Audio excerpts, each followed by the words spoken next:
ಒಂದುಗೂಡಿ ಆಡಿದಂಥ ಕ್ಷಣಗಳೆಲ್ಲಿ ಹೋಯಿತು, ಪ್ರೀತಿಯಿಂದ ಬಾಡಿದಂಥ ರೀತಿಯಲ್ಲಿ ಜಾರಿತು.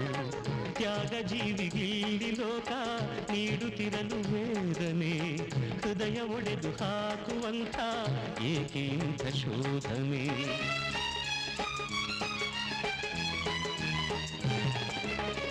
ಇಂದು ಕಾಣದಾಗಿರೆ ಕಟ್ಟಿದಂಥ ಗೋಪುರ, ನೊಂದ ಹೃದಯ ಆಗಿದೆ ಬತ್ತಿದಂಥ ಸಾಗರ. ಮುಳ್ಳು ಮಾವು ಬೇವು ಇರುವ ಜಗವು ಇದುವೇ, ಈ ಜೀವನ ತಪ್ಪೋ